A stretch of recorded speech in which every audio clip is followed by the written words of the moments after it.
Hello students, आजको क्लासमा हामी डिस्कसन गर्छौं अर्ग्यानिक सिन्थेसिसमा अर्को इम्पोर्टेन्ट टपिक जसमा आज हामी के डिस्कसन गर्छौं भने CX डिस्कनेक्सन 1 डिस्कसन गर्दैछौं। यदि लास्टको क्लासमा केही बुझ्नु भएको छैन भने प्लिज कमेन्ट गर्न चाहिँ नबिर्सनुस् है। ओके, विदाउट वेस्टिङ टाइम म सिधै टपिकतिर जान्छु। अबको क्लासमा हामी के बुझ्छौं भने CX डिस्कनेक्सनबाट न्यूक्लियोफाइलको फर्मेसन हुन्छ। जो न्यूक्लियोफाइल स्ट्रङ हुन्छ कि वीक हुन्छ कि त्यो कुरालाई हामी डिस्कसन गर्छौं र हामीले अल्कोहललाई किन सेन्ट्रल मेटल सपोज गर्छौं। वी शैल ट्रिट हामीले अल्कोहललाई सेन्ट्रल फंक्सनल ग्रुप किन राख्छौं भन्ने कुरालाई हामी आज यो क्लासमा डिस्कसन गर्छौं। ओके, ल पेन र कपी अगाडि छ नि सबैको? छ नि पेन र कपी अगाडि? ल अगाडि छ भने अब चाहिँ हामी मस्त बिस्तारै बुझ्दै जान्छौं। ओके, ल सुरु गरे है त मैले। ल हेर्नुस् है, वन ग्रुप डिस्कनेक्सनमा अब के छ भने म एक दुईवटा पोइन्ट्सहरु छ इंग्लिशमा पढिदिन्छु अलिअलि, इंग्लिश तपाईहरुलाई आउँछ है। ल CX disconnection in aliphatic compounds give a nucleophile है, gives a nucleophile that is XH। अब यसमा के बुझ्नु भने एउटा न्यूक्लियोफाइलको फर्मेसन हुन्छ एन्ड इलेक्ट्रोफाइल। यसमा के फर्मेसन हुन्छ? हाम्रो इलेक्ट्रोफाइल फर्मेसन हुन्छ, न्यूक्लियोफाइल फर्मेसन हुन्छ है। इलेक्ट्रोफिलिक कार्बन स्पिसिस फर्मेसन हुन्छ हाम्रो, usually represented by the हामीले के गर्छौं भने alkyl halide tosyl group and mesylate group. हामीले यसमा के गर्छौं भने इलेक्ट्रोफाइललाई रिप्रेजेन्ट गर्छौं। Electrophilic carbon species is usually represented by alkyl halide tosylate group और मेसाइलेट ग्रुप। अब त्यसपछि न्यूक्लियोफाइलको केसमा हामीले के गर्छौं भने जनरली XH नै राख्छौं है। अब त्यसपछि नम्बर नेक्स्ट पोइन्टमा के छ भने the compound made from alcohols and as alcohols can be made by carbon-carbon formations. Simple process now. We shall treat alcohols as a central functional group. यो कुरा दिमागमा राख्नु पर्छ। We shall treat alcohol as a central functional group. अब हेर्नुस् त, अल्कोहललाई central function group राखेर हामी के गर्न सक्छौं भने यसमा ROH यो बाट हामी के गर्यौं भने यसमा RX को फर्मेसन गर्यौं है। यसमा हामीले के गरिरहेको छ? अल्काइल हैलाइडको फर्मेसन गर्यौं र यसमा हामीले बेस राख्यौं। ख्याल गर्नुस् है, यसमा हामीले के गर्यौं? यसमा बेस राख्यौं। R प्राइम OH सँग मैले के गरे? बेस राखिदिए। के भन्छ होला? इमेजिन गर्नुस् त एकचोटी। यसमा के फर्मेसन हुन्छ? हाम्रो योबाट हाम्रो HX बाहिर निस्किन्छ होला, त्यसपछि ROR प्राइम निस्किन्छ भनेपछि हाम्रो के फर्मेसन भयो? यसमा इस्टरको फर्मेसन भइरहेछ। त्यस्तै अर्को कन्डिसन्समा हामीले के गर्न सक्छौं भने कुनै अर्को रिएक्सन्समा हामीले R प्राइम SS लेख्न सक्छौं हामीले है। R प्राइम SS लेख्न सक्छौं र R प्राइम SS लेखिसकेपछि यसमा हामीले पनि फेरि के गर्छौं भने बेस नै राख्छौं। यो बेस राखिसकेपछि के बन्छ होला? RS यो बन्छ हो हाम्रो, हेर्नुस् त एकचोटी HX हाम्रो निस्क्यो र त्यसपछि हाम्रो के भन्यो भने यसमा R प्राइम नै आयो। सल्फाइड्स को के भयो? यसमा फर्मेसन भइरहेछ है। ल त्यसपछि अर्को हाम्रो जान्छ यसरी रिएक्सन एउटैको हो। यसमा हामीले के गर्छौं भने त्यसपछि अर्को केसमा हामीले के गर्छौं?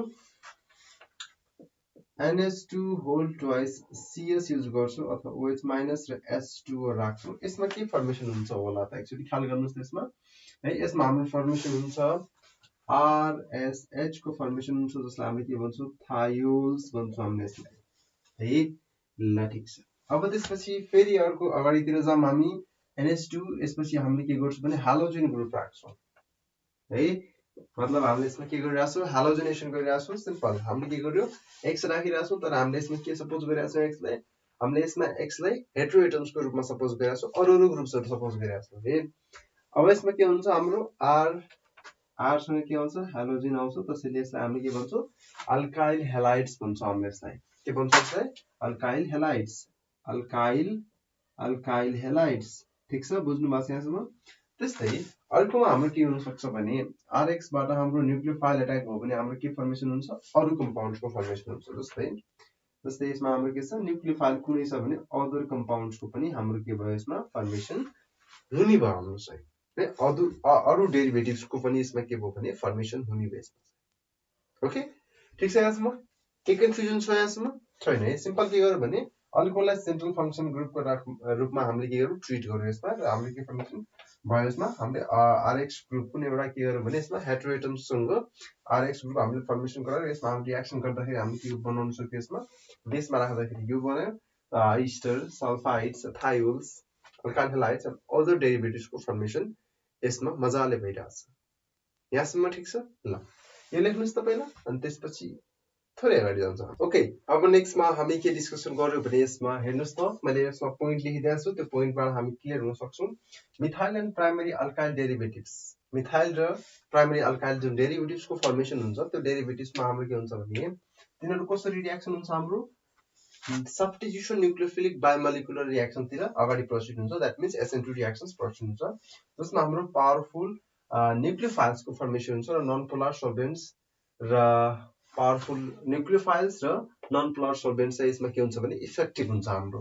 है जस्तै नाइट्रो कम्पाउन्ड्स र azides of the other derivatives easily made from the corresponding bromides by SN2 reaction अब यसमा हेर्नुस् त जस्तै अगाडि हामीले के लेख्यौं भने नाइट्रो कम्पाउन्ड्स एन्ड अजाइड्स भनेको हाम्रो के अदर डेरिभेटिभ्स जुन फर्मेसन भइरहेछ other derivatives easily made from the corresponding bromides by the SN2 reactions as they both primary alkyl compounds है त्यो कारणले प्राइमरी अल्काइल कम्पाउन्ड्सको कारणले गर्दाखेरि यसलाई हामीले के गर्न सक्छौं इजिली फर्मेसन गर्न सक्छौं हामीले है ठीक छ ल यो हेर्नुस् त एकचोटी अब त्यसपछि हामी यसमा के गर्यौं भने यसमा फर्मेसन गराइदिन्छ नाइट्रो कम्पाउन्ड्सको फर्मेसन गर्दाखेरि हाम्रो के हुन्छ भने यो ग्रुप एउटा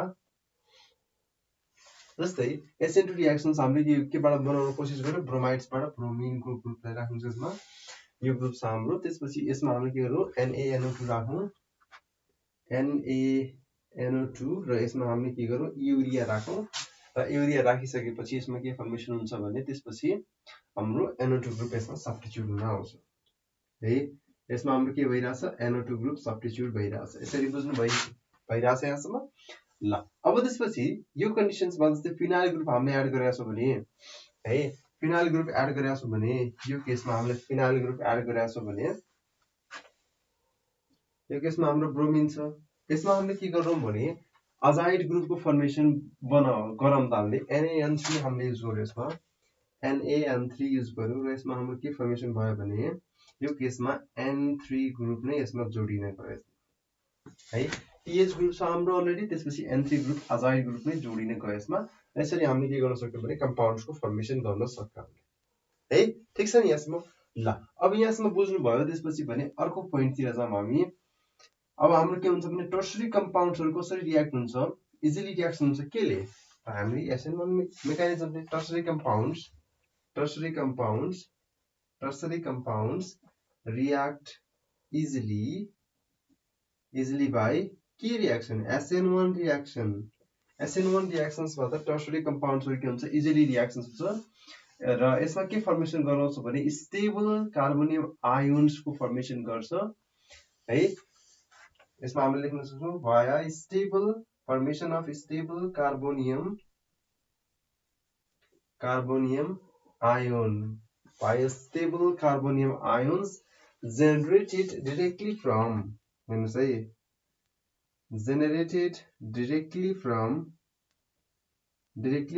के बाट बन्न सक्छ होला यसमा एक्चुअली ख्याल गर्नुस् त हामीले के युज गरिरहेका छौं alcohols alkyl halides and even alkenes alcohols alkyl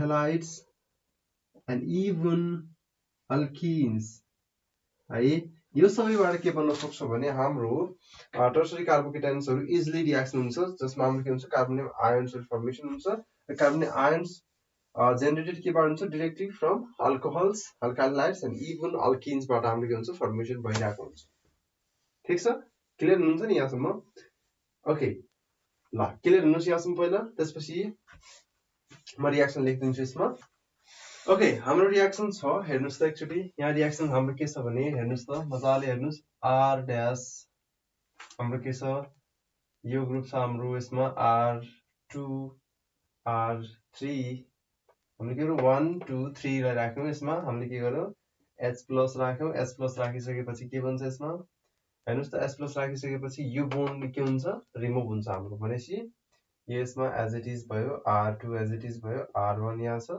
त्यसपछि R3 भयो यसमा, र प्लस चार्जको फर्मेसन कुन साइडमा हुन्छ, यो साइडमा हाम्रो प्लस चार्जको फर्मेसन हुन्छ। ओके ल, त्यसपछि अब हामीले यसलाई के गर्न सक्छौँ भने योबाट हामीले R ड्यास यसरी चाहिँ हामीले के गर्न सक्छौँ भने R3 र योबाट पनि हामीले के गर्न सक्छौँ भने फर्मेसन गराउन सक्छौँ यसलाई है, यसलाई हामीले फर्मेसन गर्न सक्छौँ। त्यसपछि x माइनस गरेर पनि हामीले यसमा के गर्न सक्छौँ भने अर्को कम्पाउन्ड है, x माइनस एड गरेर पनि हामीले के गर्न सक्छौँ भने यो ग्रुपमा हामीले x लाई इन्सर्ट गर्न सक्छौँ। जस्तै R ड्यास हाम्रो यो ग्रुप छ, यो ग्रुप छ हाम्रो R3 छ, भनेपछि R2 छ हाम्रो यसमा, र यसमा के छ हाम्रो x ग्रुप जोडिन आयो यसमा चाहिँ।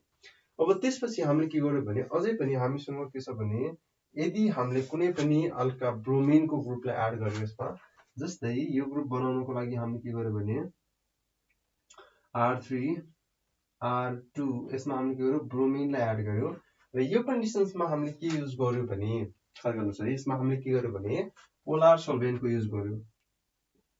पोलर सल्भेन्टको युज गर्यो भने यो ग्रुप चाहिँ हाम्रो के हुन्छ फर्मेसन हुन्छ नै है। यसरी हामीले के गर्न सक्छौँ भने यसमा हेर्न सक्छौँ। ओके ठीक छ, बुझ्नु भएको छ यहाँसम्म है। अब यसलाई के गर्नुस् भने यो रिएक्सन्सलाई यसरी अप्रोच गर्दा पनि हुन्छ, किनकि योबाट हाम्रो यो फर्मेसन हुने हो नि त हाम्रो खासमा है। योबाट हाम्रो के भयो, यो फर्मेसन भयो, योबाट यो फर्मेसन भयो, योबाट हामीले के गर्नु यो फर्मेसन गराउन सक्छौँ, योबाट हामीले यो फर्मेसन गराउन सक्छौँ यसमा है। यसमा केही पनि प्रब्लम छैन होला जस्तो लाग्छ मलाई। ल एकचोटि लेख्नुस् त यो चाहिँ कम्पाउन्ड ए जुन हाम्रो कम्पाउन्ड छ, जस्तै एउटा कम्पाउन्ड कुनै एउटा कम्पाउन्ड छ हाम्रो हैन, यो कम्पाउन्ड छ हाम्रो।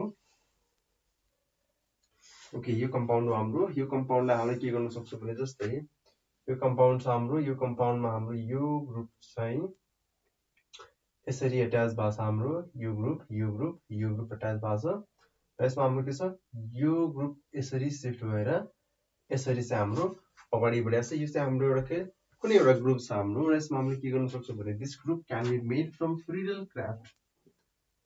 Craft alkylations, Friedel Crafts reactions भनौँ न यसलाई हैन। यो ग्रुप हाम्रो डिस्कनेक्सन भयो, डिस्कनेक्सन पछि हाम्रो के हुन्छ यो ग्रुप एज इट इज बस्छ, र प्लस यो ग्रुप हाम्रो के हुन्छ साइडमा गएर बस्दिन्छ। भनेपछि यसमा हामीले के गर्न सक्छौँ यो ग्रुपलाई यसरी यसरी यसरी लेख्न सक्छौँ हामीले, र त्यसपछि हामीले यसमा के गर्न सक्छौँ भने यो पछि यो ग्रुप यो यसरी लेख्न सक्छौँ हामीले है। यसमा केही समस्या छ यहाँसम्म छैन है।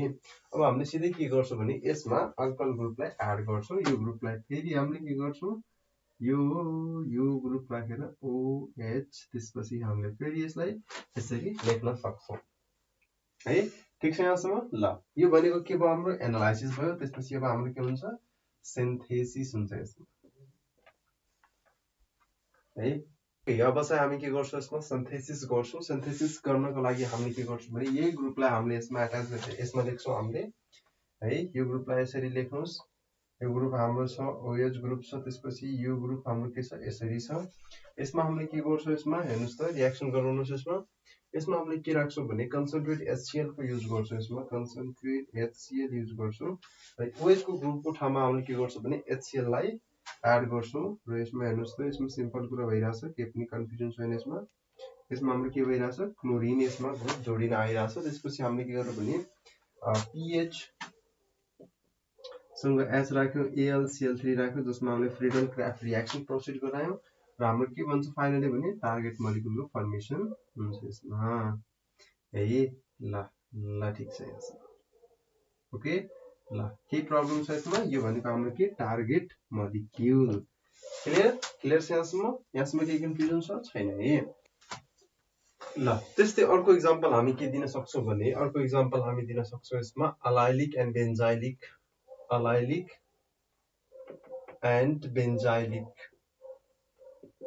बेन्जाइलिक के हुन्छ रियाक्ट कसरी हुन्छ SN1 एन्ड SN2 दुवैसँग रिएक्सन हुन्छ। यसमा के फर्मेसन हुन्छ, यसमा हाम्रो कुनै पनि कन्डिसन्स इम्पोर्टेन्ट हुँदैन। सो यसमा लेख्न सक्छौँ कन्डिसन्स नट इम्पोर्टेन्ट है। कन्डिसन्स इम्पोर्टेन्ट छैन, त्यसैले हामीले के गरेर यसमा हेर्नुहोस् त यसरी गरेर मैले ब्रोमिन राखेँ, यसमा ब्रोमिन अलाइलिक ब्रोमिन छ हाम्रो, न्युक्लियोफाइललाई मैले एड गरेँ भनेपछि यसमा के आउँछ हाम्रो, यसमा न्युक्लियोफाइल एड हुन आउँछ, सिधै हाम्रो न्युक्लियोफाइल जुन पनि हुनसक्छ।